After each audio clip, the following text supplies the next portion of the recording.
할렐루야. 하나님께 영광의 박수를 올려드리겠습니다. 이번 한 주간 동안 정말 그리스도 예수를 깊이 알아가는 복된 한 주간 되시기를 간절히 바랍니다. 이번 주는 고난 주간으로 지키고 있습니다. 우리 인생에 절대 해결할 수 없는 원죄의 문제와 그리고 사단의 문제, 그리고 지옥의 문제를 하나님이 해결하시고자 이 땅에 오셔서 그 오신 예수님께서 그리스도의 일을 완성하시기 위하여서 고난받으신 주간입니다. 예수님은 그리스도로 오셨습니다. 그리스도라는 증거로 예수님은 하나님이신 그분께서 인간으로 오셨고, 인간으로 오시되 죄 있는 모습으로 오지 아니하시고 아담의 후손이 아닌 죄 없는 여자의 후손으로 이 땅에 오셨습니다. 그리고 우리 모든 죄의 문제를 해결하시고자 로마서 6장 23절 말씀에 죄의 삭은 사망이라 죽으심으로 우리의 모든 죄의 문제를 해결하셨습니다.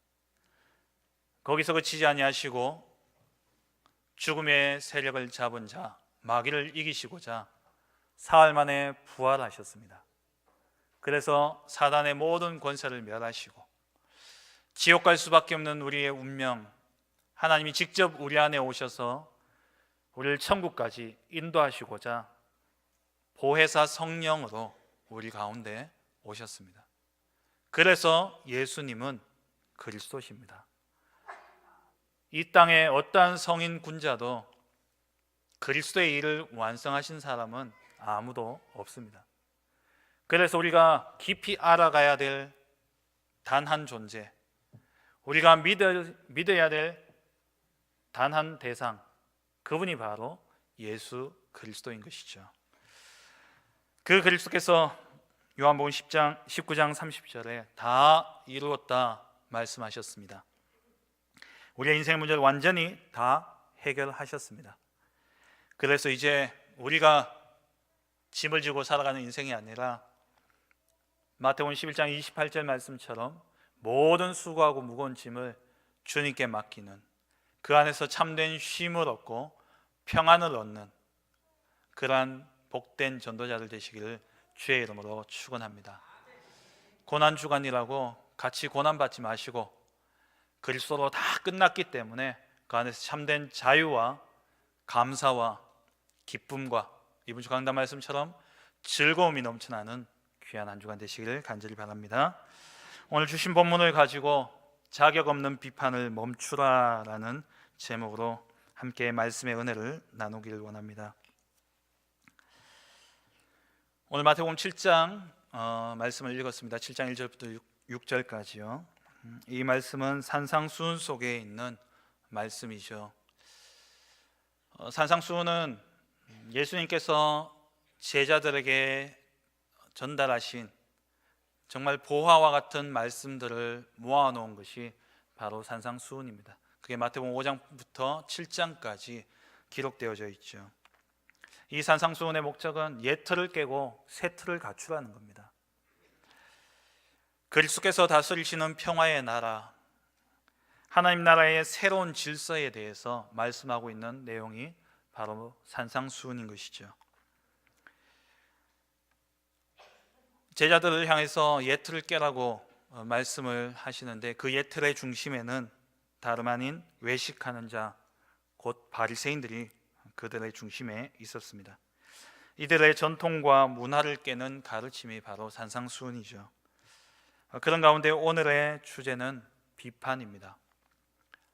여러분 어떨지 모르겠지만은 저는 이 말씀 앞에서 잠시 머뭇거릴 수밖에 없었습니다. 이 말씀을 쭉 읽는데 과연 내가 이 말씀을 가지고 당당하게 설 수 있을까라는 생각이 들었습니다. 왜냐하면은 누구보다 비판에 빠르고 또 비판을 즐겨하던 사람이 바로 저이기 때문에 그렇습니다. 교회 안에는 참으로 많은 말들이 있습니다. 그들의 말들을 보면은 대부분 다 자기의 기준을 가지고 또 자신과 다름을 또 자신의 잣대에 맞지 않을 때에 판단을 하고 나아가서 비판을 하는 그러한 모습들을 보게 되어집니다. 그런 우리에게 오늘 예수님은 비판하지 말라라고 우리에게 말씀을 하고 계십니다.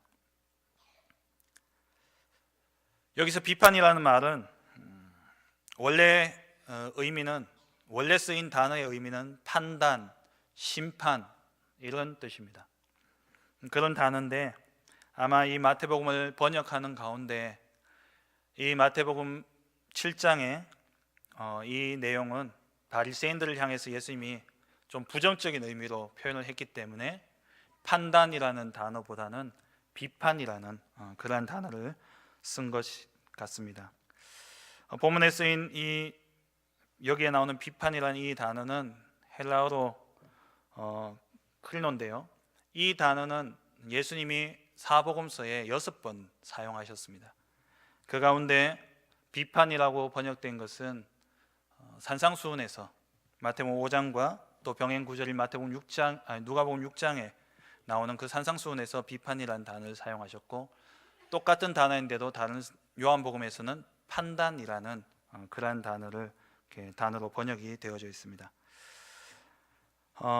여기서 비판하지 말라, 그 말은 그냥 힐난도 포함되는 내용이지만 정죄하고 심판하는 것을 멈추라라는 그러한 의미를 담고 있는 것입니다. 오늘 말씀을 통해서 정말 우리가 비판해야 될 것이 무엇이고 비판하지 말아야 될 것은 무엇이며 또 어떠한 기준을 가지고 우리가 살아가야 될 것인가, 오늘 말씀을 통하여서 깨닫는 은혜가 있기를 주의 이름으로 축원합니다. 첫 번째입니다. 첫 번째로 자격 없는 비판을 멈춰라입니다. 오늘 본문에서 비판하지 마라라고 말씀하시면서 비판하지 말아야 될 이유를 1절에서 3절에 말씀하고 있습니다. 왜 비판하지 말아야 되냐? 비판한 그것으로 우리가 비판을 받을 것이기 때문에 그렇습니다. 우리가 헤아리는 그 헤아림으로 우리 또한 헤아림을 받을 것이기 때문에 비판하지 마라, 헤아리지 마라 말씀하고 있죠. 그리고 형제의 눈 속에 있는 티를 빼기 이전에 우리 눈 속에 있는 들보를 먼저 깨닫고 빼라는 겁니다. 다른 사람을 비판할 자격이 우리에게 없음을 말씀하고 있는 것이죠. 왜 우리는 비판하지 말아야 되냐?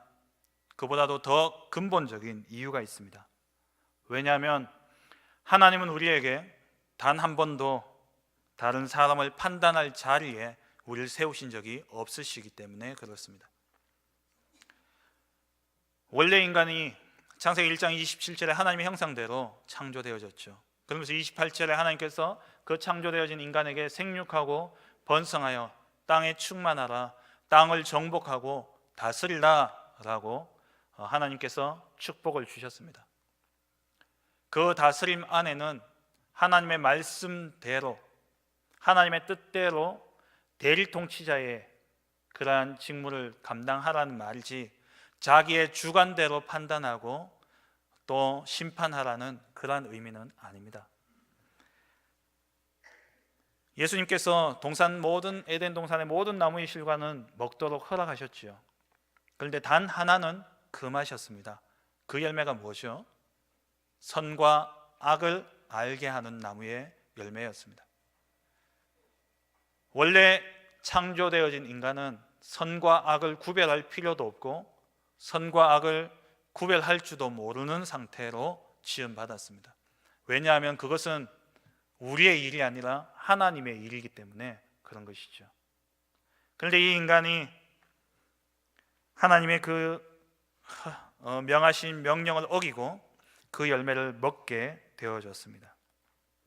그 결과 선과 악을 심판하는 심판자의 자리가 아니라 죄를 짓게 되어졌고 죄로 인한 재판받는 피고인의 자리에 서게 되어진 것이죠. 죄인이 과연 죄인을 심판할 수 있습니까? 로마서 3장 10절에 의인은 없나니 하나도 없다 말씀하셨고요. 3장 23절에 모든 사람이 죄를 범하였으며 하나님의 영광에 이르지 못하더니 모든 사람이 죄를 범하였습니다. 의인은 하나도 없습니다. 아담의 후손으로 태어난 모든 인생은 죄인으로 태어나게 되어진 것이죠. 죄인이기 때문에 우리가 서야 될 자리는 판결을 하는 판사의 자리가 아니라, 재판관의 자리가 아니라 오히려 심판을 받아야 될 피고의 자리에 우리는 서야 되는 것이죠. 로마서 2장 1절 말씀에 그러므로 남을 판단하는 사람아, 누구를 막론하고 내가 핑계하지 못할 것은 남을 판단하는 것으로 내가 너를 정죄함이니 판단하는 내가 같은 일을 행함이니라. 판단하는 자가 똑같은 일을 행한다는 거예요. 이 말씀이 똑같은 말씀이 오늘 본문에 나오는 말씀이죠. 비판하지 마라. 너희가 비판하는 그것으로 비판을 받으리라. 너희가 헤아리는 그 헤아림으로 너희가 헤아림을 받을 것이다 말씀하고 있습니다. 로마서 14장 10절에 내가 어찌하여 내 형제를 비판하느냐, 어찌하여 내 형제를 업신여기느냐, 우리가 다 하나님의 심판대 앞에 서리라. 우리는 심판할 자격이 없는 자입니다. 우리는 비판할 자격이 없습니다. 우리는 정죄할 자격이 없는 자입니다. 이 자격 없는 비판을 일삼는 바리새인들에게 예수님께서 이렇게 말씀하셨습니다. 오늘 본문 마태복음 7장에 있는 이 비판하지 말라라는 이 산상수훈의 가르침이 똑같이 병행구절로 누가복음 6장에 나오는데요. 그 누가복음 6장 39절에 예수님께서 또 비유로 말씀하시되 맹인이 맹인을 인도할 수 있느냐, 둘 다 구덩이에 빠지지 아니하겠느냐.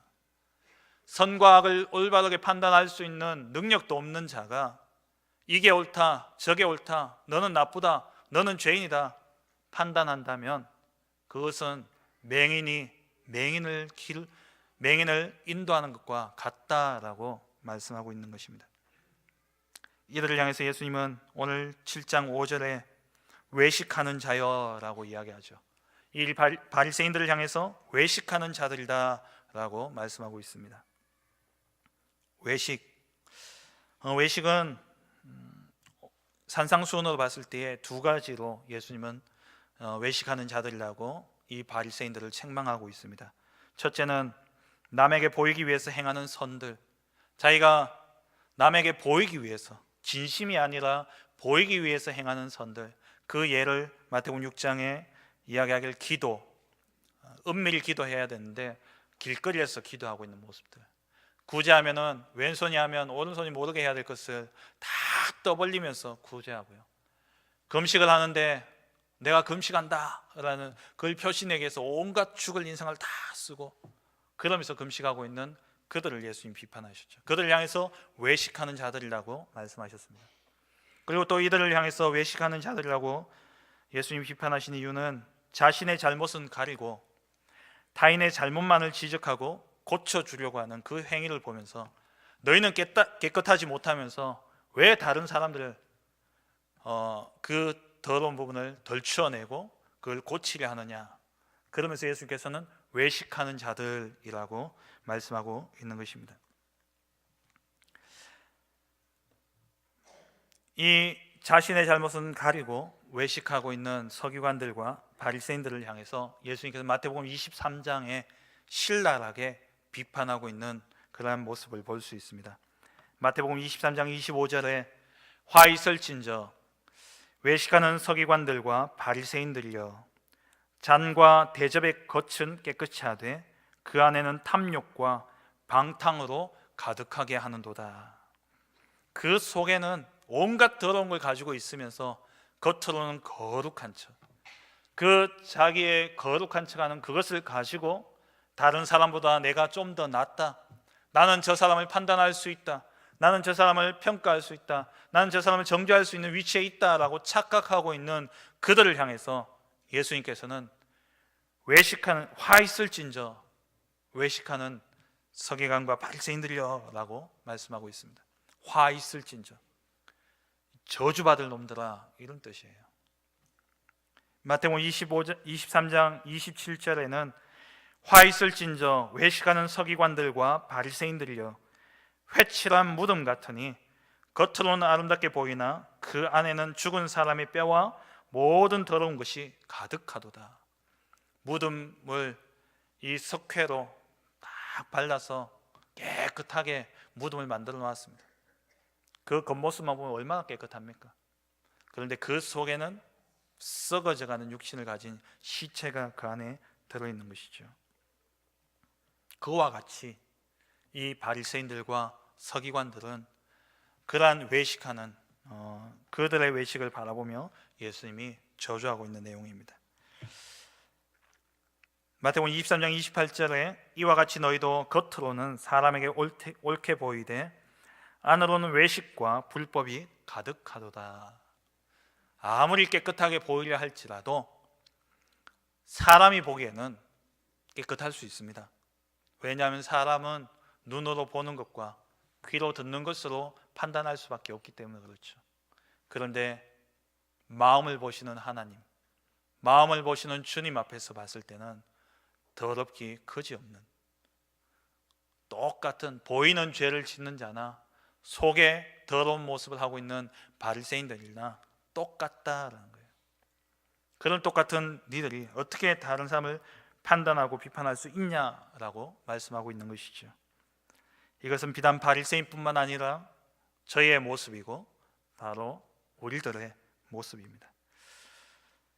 우리 주님은 우리에게 바리새인들과 같은 이러한 위선의 모양을 가지고 다른 사람을 판단하고 다른 사람을 정죄하고 다른 사람을 비판하지 말라고 말씀하고 있는 것이죠. 죄인이 죄인을 심판한다? 얼마나 웃긴 일입니까? 우리 교회 로비나 또 이렇게 마당의 주일에 보면은 우리 렘넌트들이 얼마나 귀엽게 뛰어놀고 있습니까? 우리 담임 목사님은 그것만 봐도요 너무 행복하다 그러셔요. 너무 좋대요. 진짜 우리 아이들이 이렇게 밖에 마당에서 막 뛰어노는 모습 보면은 이 아이들이 곧 우리의 미래고 그렇지 않습니까? 그렇게 노는 아이들 가운데 한번 조용히 들어가 보십시오. 그러다 보면 지들끼리 분쟁이 일어나고 지들끼리 갈등이 생기면은 막 싸웁니다. 막 싸우는데 이야기를 들어보면 말도 안 되는 것 가지고요 막 자기 주장을 하고 있고 말도 안 되는 것 가지고요 친구를 막 뭐라 그러고 있고 막 그래요. 진짜 보면요 가관이 아니에요. 그게 주님이 보시기에 우리의 모습이라는 겁니다. 그 어린아이들이 어떨 때 보면 진짜 말도 안 되는 것 가지고 막 뭐라 그러거든요. 제가 보니 분명히 아닌데 정말 사실인 것처럼 그렇게 막 아이들이 이야기를 하면서 막 친구를 뭐라 그래요.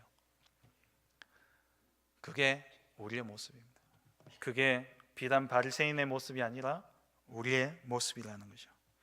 우리도 같은 죄 아래 있으면서 이 죄를 어떻게 심판할 수 있습니까?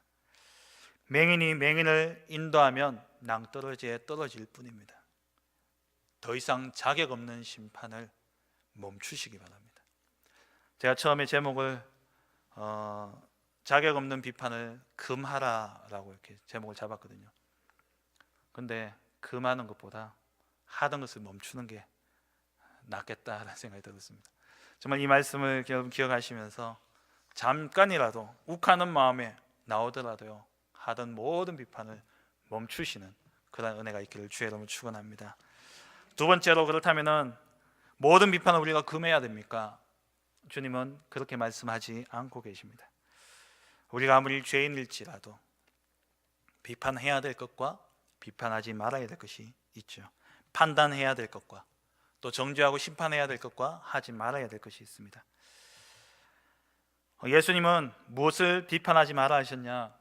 육체의 잘못에 대한 정죄와 비판은 하지 말라고 말씀하고 계십니다. 창세기 3장 사건으로 인해서 모든 인간은 죄인이 되어버렸습니다. 그래서 스스로 아무것도 할 수 없는, 시간이 가면 갈수록 오히려 타락하고 죄를 범할 수밖에 없는 전적 타락한 존재가 되어버린 것이죠. 그래서 로마서 3장 20절 말씀에 그러므로 율법의 행위로 그의 앞에 의롭다 하심을 얻을 육체가 없나니 율법으로는 죄를 깨달음이라. 율법의 행위로, 인간의 행위로는 하나님 앞에 의롭다 칭함을 받을 자들이 없습니다. 그런 육체가 없어요. 아무리 깨끗하게 산다, 아무리 바르게 산다, 우리 착한 사람 보면은 보통 이렇게 이야기하잖아요. 저 사람 법 없이도 살 사람이다. 법 없이는 살 수 있을지 모르지만 하나님의 심판대 앞에서는 죄 없다고 말할 수 없는 게 모든 인간입니다. 그래서 예수님은 요한복음 8장 15절에 너희는 육체를 따라 판단하나 나는 아무도 판단하지 아니하노라 라고 말씀하고 계십니다. 인간은, 바리새인은 율법을 가지고 육체의 행위를 판단하고 비판하고 있습니다. 여러분의 비판은 무엇입니까? 거의 대부분 육체에 대한, 그 육체의 행위에 대한 비판이죠. 그런데 예수님은 그걸로 비판하지 아니하신다 말씀합니다. 나는 아무도 판단하지 아니하노라. 이 요한복음 8장 15절이 기록되어진 그 요한복음 8장에 보면은 여러분 잘 아시는 간음하다가 잡혀온 여인에 대한 내용이 나오고 있습니다.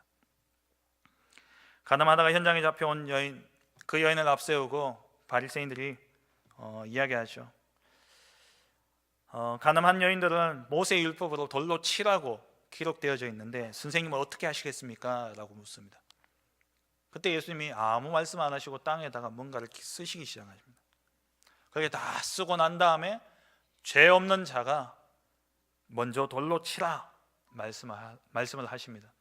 그리고는 뭔가 부족한 게 계셨든지 또다시 앉으셔서 글을 쓰시기 시작합니다. 그렇게 땅에 글을 쓰니까 성경에 뭐라고 기록되어져 있냐니까 양심의 가책을 느껴서 다 떠나갔다라고 기록하고 있어요. 이 말씀을 생각하면 유 목사님 해석이 맞을 수도 있겠다라는 생각이 듭니다. 유 목사님이 그렇게 이야기하지 않습니까? 그 사람들의 죄를 낱낱이 땅에다가 썼다고. 근데 최상국 너는 이 죄 지었고 너는 이 죄 졌고 이렇게 쓰진 않았어요. 그랬을 것 같아요.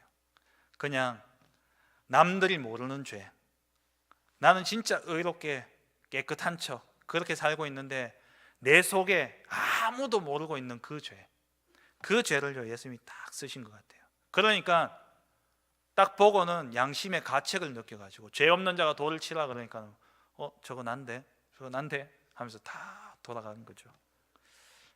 그때 예수님이 요한복음 8장 10절 11절에 너를 고발하던 그들이 어디 있느냐? 너를 정죄한 자가 없느냐? 나도 너를 정죄하지 아니하노니 가서 다시는 죄를 범하지 말라 말씀하십니다. 육신의 잘못, 육신의 실수하는 것, 우리가 살아가면서 이 육체를 가지고 범하는 실수와 또 죄, 잘못들은 누구나 할 수 있다는 겁니다. 왜냐? 창세기 3장 사건 이래로 모든 사람은 죄인이고 그래서 생각하는 것마다 악할 수밖에 없고 죄의 본능을 가지고 죄를 지으며 살아갈 수밖에 없다는 것이죠.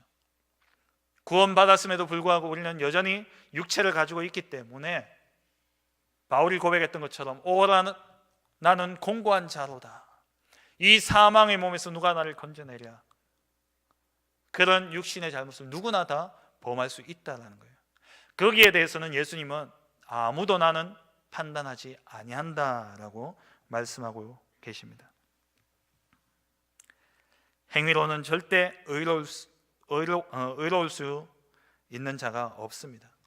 그렇기 때문에 예수님은 실수와 잘못 그것은 당연한 것이고 거기에 대해서 내가 판단하지 않는다 말씀하시죠.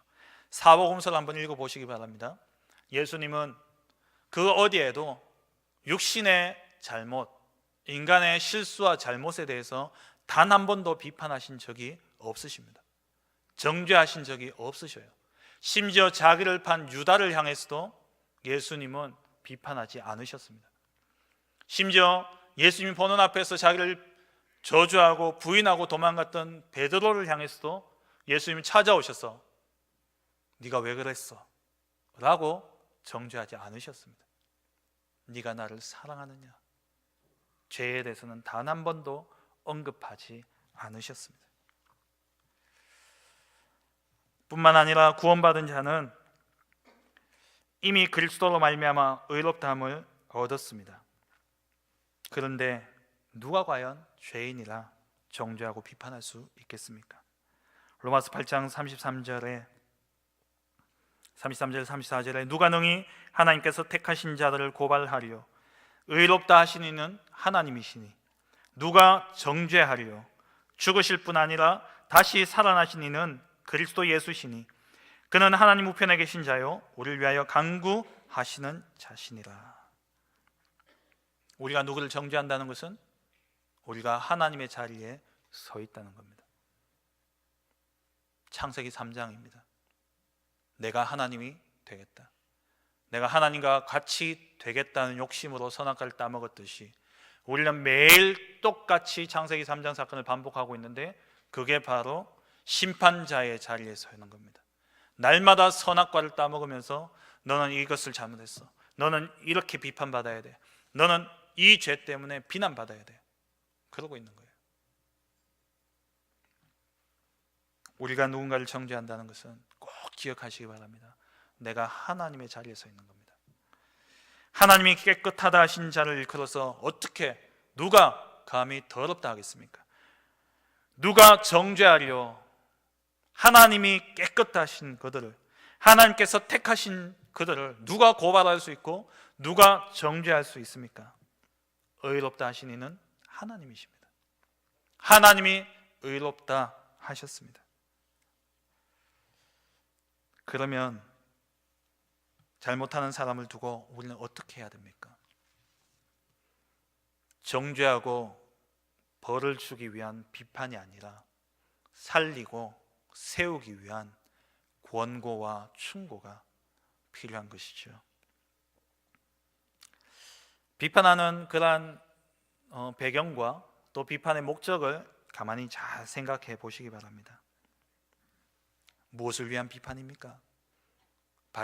바리새인하고 똑같아요. 상대의 잘못을 지적함으로써 내 의를 드러내기 위한 그러한 비판이 혹시 아닙니까? 저의 과거는 그랬던 것 같아요. 내가 저 사람보다, 나는 저 죄를 짓지 않으니까 나는 저 사람보다 내가 좀 더 낫다라고 착각하고 있었습니다. 그런데 성경은, 하나님은 우리에게 말씀하십니다. 모든 사람이 죄를 범하였으며 의인은 없나니 하나도 없다 말씀하고 있는 것이죠. 바리새인의 비판의 목적은 상대의 잘못을 통해서 자기의 의를 드러내기 위함이었습니다. 진짜 이 바리새인들이요, 얼마나 악하냐. 여러분, 바리새인의 기도가 어땠는지 아십니까? 누가복음 18장 11절에 바리새인들의 기도의 내용이 나옵니다. 바리새인은 서서 따로 기도하여 이르되, 하나님이여, 나는 다른 사람들 곧 토색, 불의, 간음을 하는 자들과 같지 아니하고 이 세리와도 같지 아니합니다. 네, 같지 아니함을 감사하나이다. 이게 기도입니까? 이게 진짜 애들 말로 말이냐 똥이냐 그런데 이게 기도라고 하고 있는 겁니다. 그러면서 이들이요, 유대 사회에서는 존경받고 칭송받고 권위를 가지고 유대 사회를 이끌어가는 지도자의 모습이었습니다. 바리새인들만 욕하는 것이 아니죠. 우리와 똑같습니다. 이게 우리의 모습인 것이죠. 예수님은 우리에게 비판을 위한 그러한 정죄를 우리에게 말씀하지 아니하시고 우리에게 허용한 비판, 판단은요, 살리기 위해서, 권고하고 바르게 세우기 위해서 허락하신 것입니다. 마태복음 18장 15절에 내 형제가 죄를 범하거든 가서 너와 그 사람과만 상대하여 권고하라. 바리새인들은요, 공공장소에서 비난하고 그러면서 자기는 깨끗하다 드러냈어요. 진짜 그 사람을 위한다면 그 사람이 부끄럽지 않도록 그 사람만 상대하여서 권고하라. 그렇게 이야기하는데 만일 듣지 아니한다면 어쩔 수 없고, 만약에 그 일을 듣고 깨우친다면 형제를 얻게 된다 말씀하고 있죠. 그 뒤에 마태복음 18장 21절에서 22절에 보면은 베드로가 묻습니다. 예수님이 형제를 몇 번이나 용서해야 됩니까? 그때 예수님 말씀하시죠. 7번씩 70번씩 7번을 용서하라 이야기하십니다. 그럼 77에 49 490번만 용서하라는 말이냐? 완전수죠. 너희는 판단할 자격이 안 되고, 그렇기 때문에 그냥 용서하라는 거예요. 1만 달란트 빚진 자가 100달란트 빚진 자를 비난할 수 없듯이 용서하라는 겁니다. 누가복음 17장 3절에 4절에 너희는 스스로 조심하라. 만일 내 형제가 죄를 범하거든 경고하고 회개하거든 용서하라. 만일 하루에 7번이라도 내게 죄를 짓고 7번 내게 돌아와 내가 회개하노라 하거든 너는 용서하라. 같은 죄를 아무리 반복해서 짓더라도 회개한다면 용서하라 말씀하십니다. 판단하지 마라. 정죄하지 마라. 죽이려 들지 마라. 비판하려 들지 마라. 살려라는 거죠. 어떻게든 살려내라는 겁니다. 그리고 예수님께서는 판단할 때 바르게 판단하기 위해서는 어떻게 해야 되냐? 외모를 보거나 보이는 것으로 들리는 것으로 판단해서는 안 된다라고 말씀하시면서 반드시 공의로 하라 말씀하십니다. 요한복음 7장 24절에 외모로 판단하지 말고 공의롭게 판단하라. 이번 주 강단 말씀 가운데 본문이었죠. 이사야 11장 3절에 그가 여호와를 경외함으로 즐거움을 삼을 것이며 그의 눈에 보이는 대로 심판하지 아니하며 그의 귀에 들리는 대로 판단하지 아니하며 공의로 가난한 자를 심판하며 정직으로 세상의 겸손한 자를 판단할 것이며 그의 입의 막대기로 세상을 치며 그의 입술의 기운으로 악인을 죽일 것이며 공의로 그 허리띠를 삼으며 성실로 그의 몸의 띠를 삼으리라. 보이는 대로 들리는 대로 판단하지 마라. 공의롭게 판단하라 말씀하고 있죠. 여러분 공의로운 재판은 어떤 재판입니까? 정말 경찰이 검찰이 낱낱이 조사해서 이 사람이 정말 분명히 볼 때는 이 사람 죄를 지은 것 같은데 근데 왜 조사합니까? 정말 이 사람이 죄를 지은 게 맞는지, 아니라면 살려야 되니까요. 그래서 그런 법이 있다 그러지 않습니까?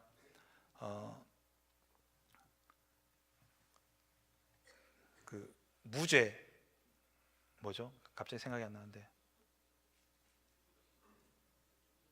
네, 그 무죄 추정의 법칙인가 뭐 있잖아요.